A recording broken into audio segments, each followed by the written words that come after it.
The Game or Eminem? Eminem. Really? Eminem is dope. I mean, I ain't saying Game ain't dope, but Eminem is the motherfucker wrote Things Just Ain't the Same for Gangsters. He wrote that. That's one of my favorite fucking songs. For Dre. Right. Next time you come across these motherfucking haters, bro, make sure you play them this goddamn reaction from Stevie Knight YouTube channel. Let's get it. Things just ain't the same for gangsters. Times is changing. Young niggas is aging. But the strangest things can happen, from jabbing pregnant women in the abdomen so they can't have children. You try to come back at me with what you gonna do? Try to out-rap me with that happy shit. This is a shot to Ja Rule. Rap beef, motherfucker. Middle finger split and sense of shit. Your friends just flipped over this whip penmanship.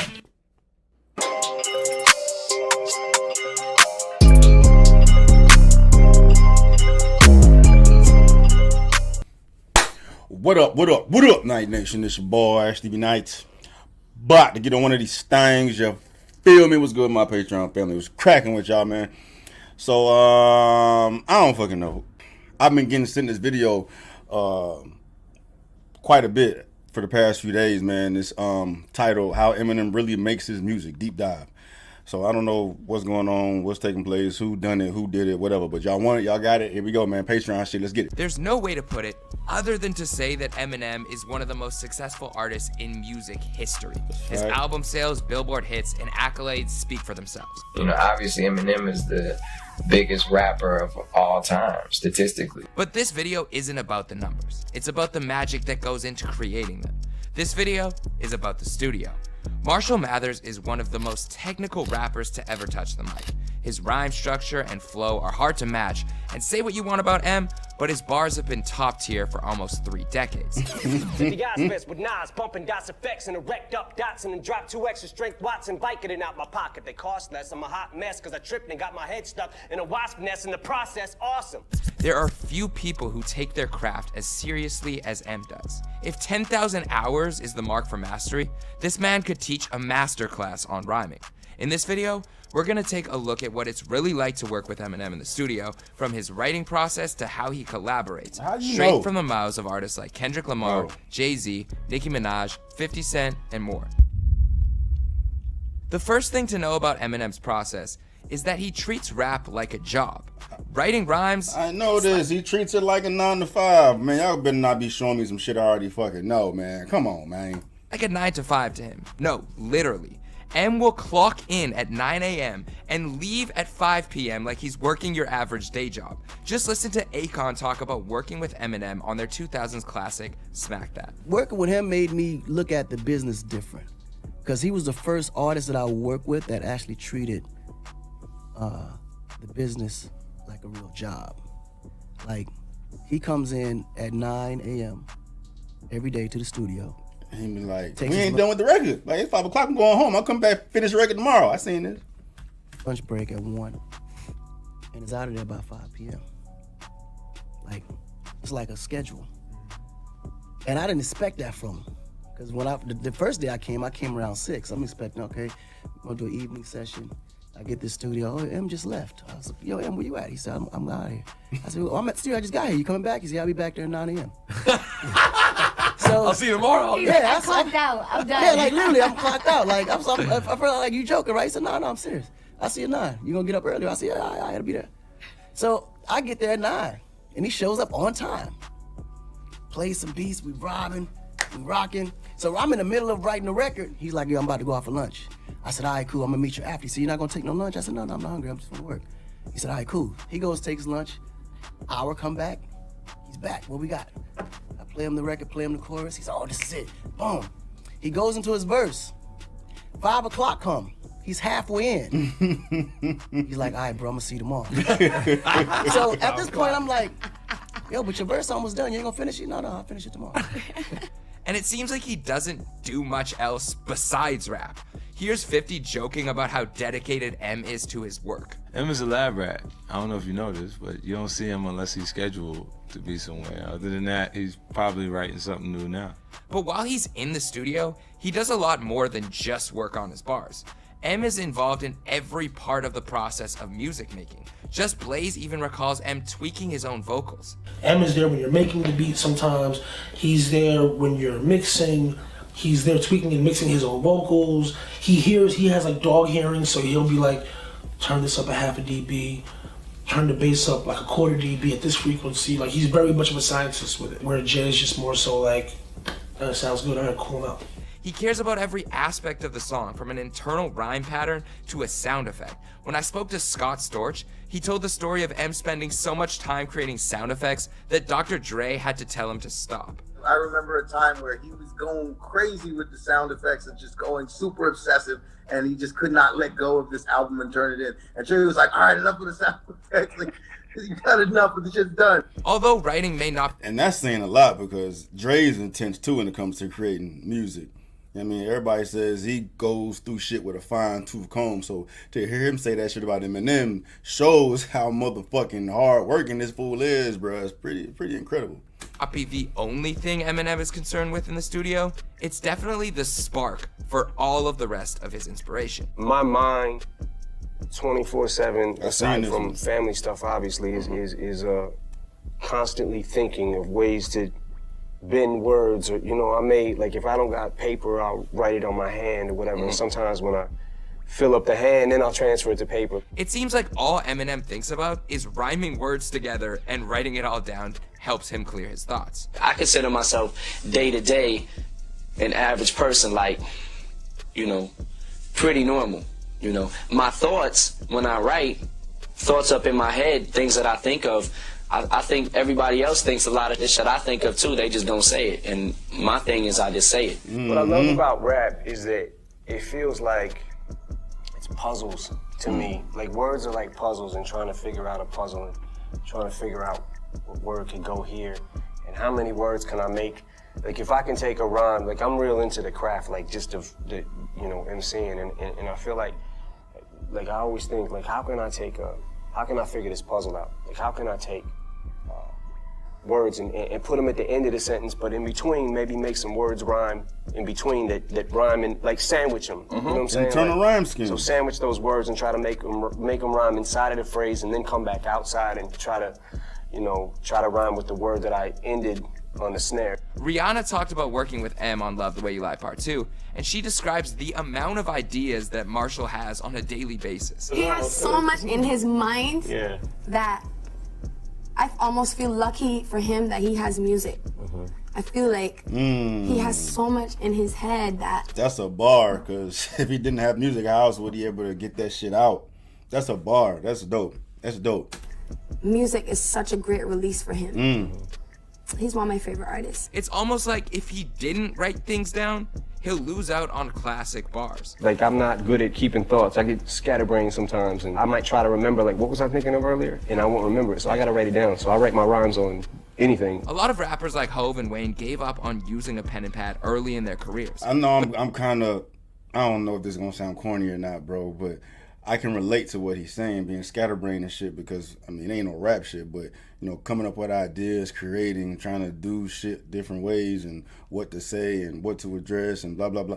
Like, I'll come up with shit and I get on my fucking phone and write it down as soon as this shit pops in my head, man, because otherwise I'll fucking forget it. Not knowing if my idea is gonna pop or not, but it's been working with me thus far. So I just write it in my phone. You know, you can't see all that, but these are all fucking ideas of me writing shit down. That's just one page. I got a bunch of pages of shit in here. Shit works.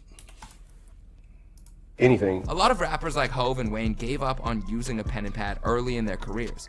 But here's why Eminem says the notebook is still such a crucial part of his process. Something about, for me, I keep ideas on my phone too, but something about the pen and paper to me is better, just because I can look at all my ideas and I can see them at once. You know what I'm saying? Like, I don't feel like, oh man, what was that thing I said that one day? Shit. And scroll, oh fuck. You know what I'm saying? Like, you're sitting there for 2 hours. Oh, what was it? Wait, I remember the phrase, but what I used to rhyme with it. For me, I remember which side of the page it's on. Not only does he memorize his own lyrics, But when I spoke to Yellow Wolf, he said that M rapped him back lyrics from one of Singing his this one songs. too. Yeah, I'm a fucking Eminem guru now, bro. I seen most of these snippets, but he got in here. Word for word. And when I heard him recite that, I was just floored, man, that someone of that caliber would take the time to memorize. Or you know what? Knowing him, he probably just listened to it once.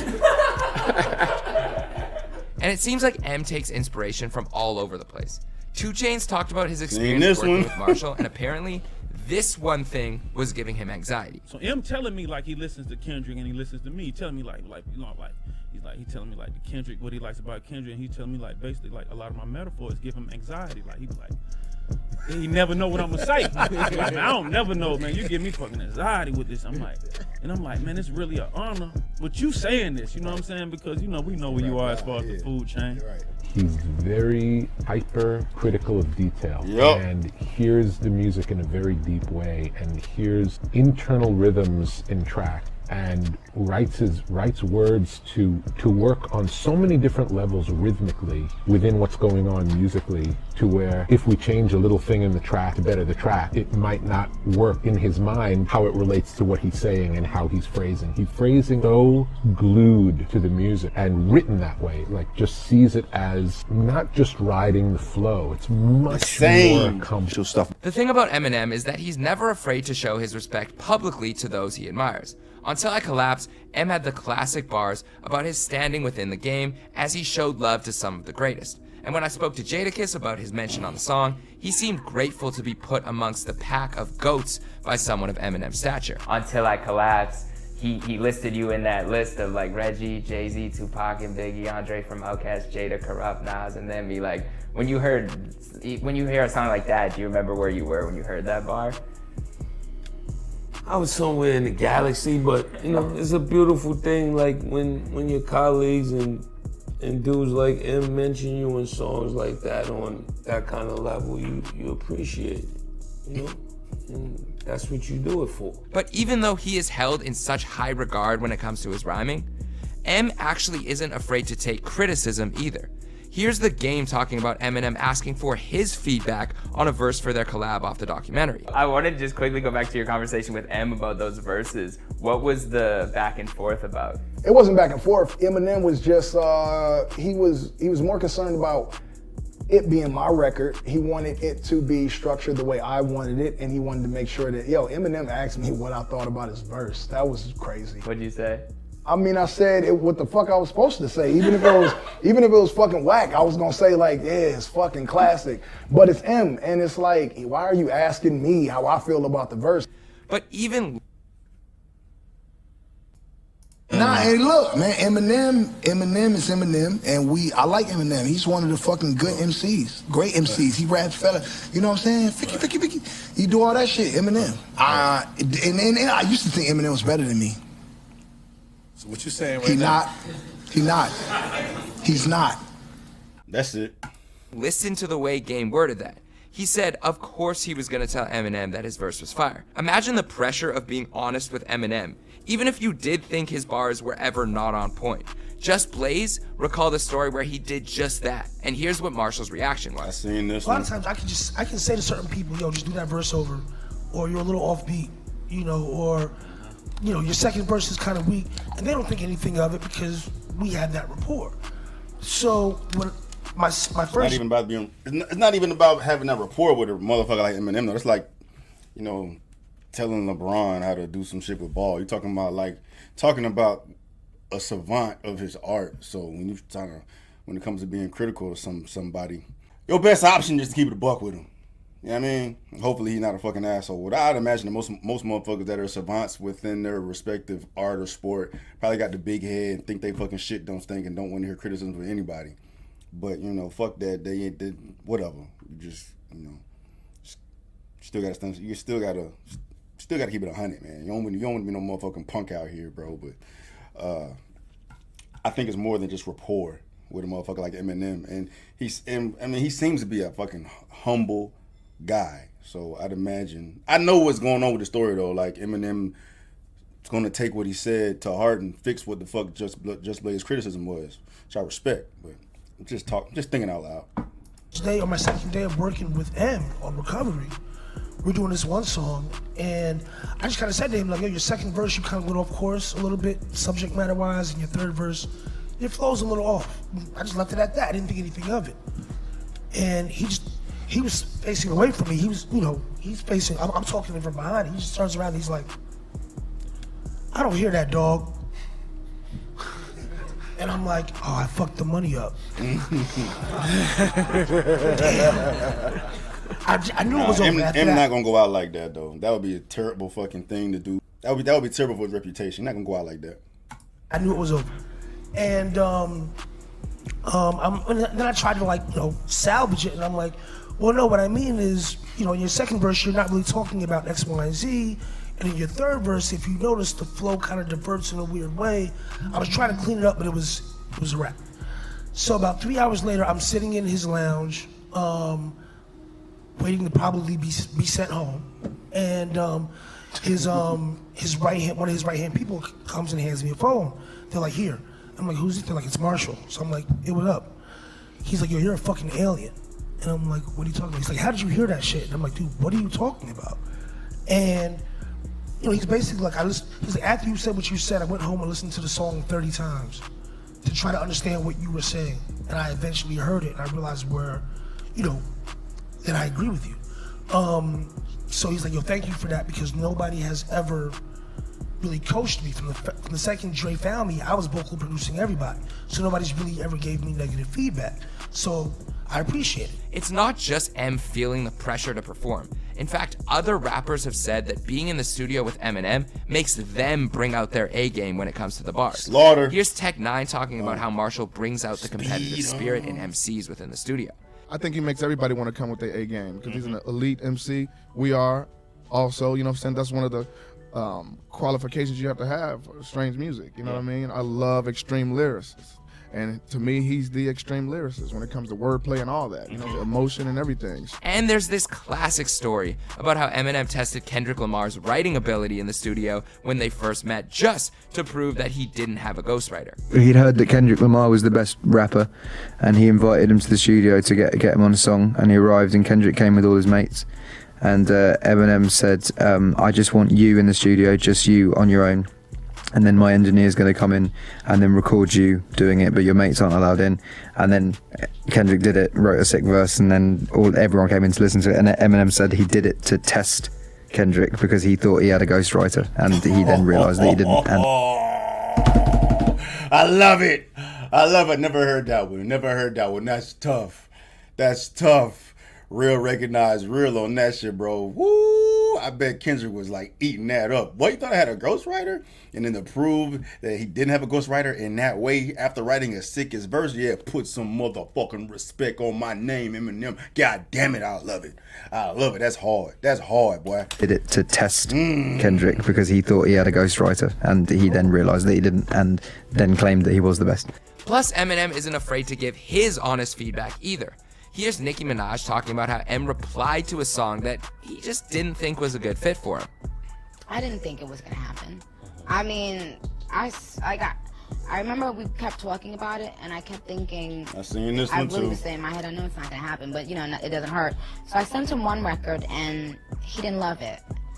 And did that hurt your feelings to have Eminem say No, because he didn't say, artists talk to artists differently. He didn't say I didn't love it, but he just said, could you send me something that's a little bit more me? So I understood that because I'm an artist, and I've had to say the same thing to people. So I remember I sent an email back and I said, I want to thank him just for saying that, just for having enough respect. Because some people, you'll send them and you'll ask them, if they would work with you, and sometimes they won't even respond or say anything. But like with M, he had the respect at least to treat me like a peer and say, you know what, I think it's dope, but I don't think it's me. And I just was like, I respect that so much. But it's not just all seriousness in the studio with Eminem. Everyone who knows him describes him as someone who's always joking around. And this is what I'm destined to be, and you don't understand it. It's bigger than you. It's bigger than me. It's bigger than everybody.